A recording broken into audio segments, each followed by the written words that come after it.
कर ठंडी मशीन चलाकर काम करेंगी आप दोनों, है बाहर नहीं निकलना। नहीं। अच्छा, स्कूल जाते हुए या कुछ पब्लिक ट्रांसपोर्ट यूज़ करती हैं? क्या यूज़ करती हैं? वैन। वैन, स्कूल की वैन। School van. तो कभी कोई एहसास तो नहीं होता कि जी लोग तंग करते हैं या परेशान करते हैं रास्ते में? ज़्यादा ऐसा होता है तो मामा कहती हैं कि ज़्यादा से ज़्यादा बेहतर चीज़ यही है कि आप लोगों को इग्नोर करो।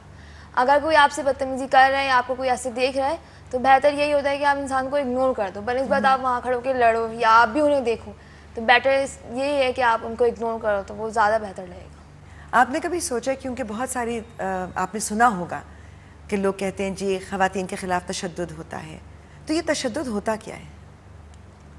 आप किस इसको, ये जो वायलेंस है, आप क्या समझती हैं, क्या वायलेंस है ये?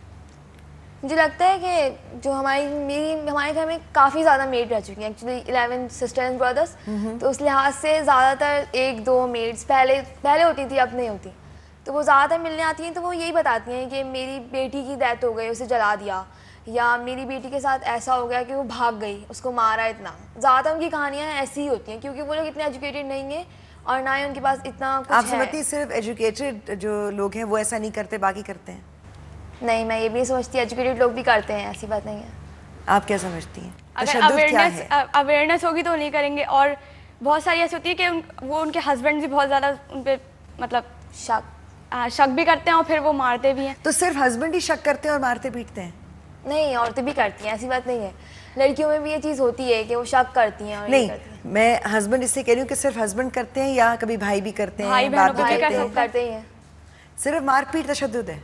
नहीं, मारपीट तशद्दुद, शक, मतलब कि वो सारी चीज़ें करते हैं। आप ये समझती हैं कि अगर जिस्मानी तशद्दुद तो ये हो ना कि जी तेज़ाब फेंक दिया या जला दिया या मारा पीटा, एक चीज़ ये भी होती है कि जहनी तौर पर आप किसी को काबू कर लें, अगर वो कुछ करना चाहे उसे करने ना दें, अगर वो पढ़ना चाहे उसे पढ़ने ना दें, उसको रोक कर रखा जाए, क्या ये भी तशद्दुद है? बहुत बड़ा तशद्दुद है मेरे सामने। तो टॉर्चरिंग भी होती है और मेंटल टॉर्चर। हाँ, और घर बाहर भी नहीं जाने दिया जाता, घर में ही रखो, और जैसे जॉब्स भी करना चाहें तो नहीं करना देते।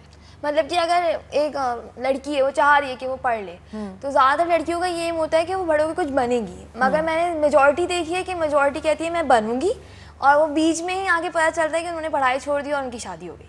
अच्छा, आप लोग पढ़ाई करना चाह रहे हैं और पढ़ाई करके आपके माँ बाप भी आपको सपोर्ट कर रहे हैं इस चीज़ में, तो पढ़ाई करने के बाद शादी होगी और मियाँ कहेगा कि घर बैठ जाओ, तो क्या करोगी? समझाएंगी? हाँ। कैसे समझाएंगी? वो कहेगा मैं कमा के तो ला रहा हूँ, तुम्हें क्या जरूरत है काम करने की? आजकल इतनी महंगाई है कि एक बंदे के कमाने से कुछ नहीं होता। अगर हम लोग दोनों एक साथ चलें और जॉब करें तो फिर अभी घर चल सकता है। और अगर मियाँ ने कहा ठीक है तुम जॉब कर लो, मैं घर बैठ जाता हूँ, फिर? नहीं, वो तो नहीं होना। क्यों करो? तो ऐसा हो सकता है कि मियाँ कहे मैं घर संभालता हूँ, तुम काम करो? नहीं, पढ़ाई किस काम की, फिर पढ़ा क्यों था? पढ़ा तो इसलिए था ना कि अपनी लाइफ बनाना, अपना फ्यूचर बनाना। तो पहली शर्त तो यही होगी कि मैं भी काम करूँगी, ऐसा नहीं है कि मैं काम नहीं करूँगी। लेकिन मुश्किल नहीं होता? आपने देखा कि जो वर्किंग वुमेन होती हैं उन्हें घर को भी देखना होता है, बच्चे भी होते हैं तो उन्हें देखना होता है, फैमिलीज के साथ भी निभाना होता है, ससुराल को भी देखना होता है, और फिर काम भी। अगर मैनेज करके चले तो फिर इंसान पे डिपेंड होता है, वो जो करना चाहते हो वो कर सकता है अगर उसको अपने पर यकीन हो तो। लेकिन आपके घर में जैसे आपने कहा कि भाई तो काम नहीं करते, हाथ नहीं बटाते, तो अगर मियाँ भी ऐसा ही हो कि वो हाथ ना बटाए, फिर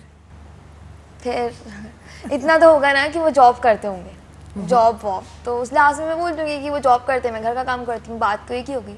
अच्छा, आप ये समझती हैं कि अगर आप काम करके आए वापस घर और आपके भाई भी कहाँ हैं, मतलब कहीं पर काम कर रहे हो या शौहर कहीं पर काम कर रहे हो, वो भी घर पे आए, तो घर की जिम्मेदारी भी बांटनी चाहिए, जैसे आपने कहा कि अखराजात बांटने की ज़रूरत है? हाँ, मिलके घर का भी काम कर सकते हैं, शेयरिंग कर लें और फिर कुछ हाथ बटा लें, इस तरह से कर लें। घर की सफाई वगैरह में, घर की सफाई वगैरह, हाँ। खाना भी पका लें? हाँ, खाना भी।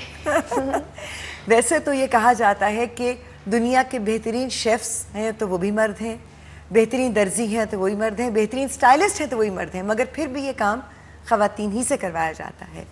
यहाँ आप दोनों आई, आपका बहुत बहुत शुक्रिया यहाँ आने का, अपनी बातें हमसे शेयर करने का। और इस एक छोटे से वक्फे के बाद हमारी 2 और बेटियाँ, हमारी 2 और साथी यहाँ मौजूद होंगी। आप लोग कहीं मत जाइएगा, हम ही वापस आते हैं।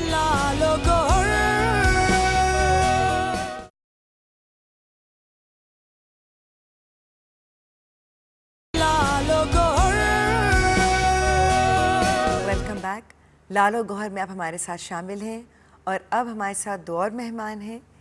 हमारे यहाँ पे हैं मिसबा लगारी और सबाहत रियाज। अस्सलाम वालेकुम। अस्सलाम। कैसी हैं आप दोनों? बिल्कुल ठीक है। आप यहाँ पर पहले भी बैठी हुई थी, आप सुन रही होंगी जो गुफ्तगू हमारी चल रही थी। आप दोनों से मैं सवाल करूँगी, एजुकेशन क्या सिर्फ अर्निंग के लिए ज़रूरी होती है? नहीं, नहीं सिर्फ अर्निंग के लिए किस चीज़ के लिए ज़रूरी होती है? होल लाइफ के लिए देखा जाए तो, because education is the most important thing for living thing. Why? Because के अगर क्या आप मिलता है आपको एजुकेशन से? लाइफ के रूल्स हर एंड step पे रेगुलेशन, फर्स्ट ऑफ ऑल अच्छा। रूल्स एंड रेगुलेशन, हम लोग को ज़िंदगी गुजारने के हम लोग को तरीके मिलते हैं कि हमें किस तरह अपनी ज़िंदगी गुजारनी चाहिए। ठीक है। और इसके मुताबिक हम अपनी जो है एजुकेशन आगे भी हमारे लिए, आगे न्यू जनरेशन के लिए हमारी काम आती है। ज़रूरी नहीं है कि आगे हर कोई जाके जो है BDS करे या एज ए इंजीनियरिंग बने, कोई टीचर्स बनते हैं, तो टीचर्स भी तो हम एजुकेशन हासिल करके ही बनते हैं ना।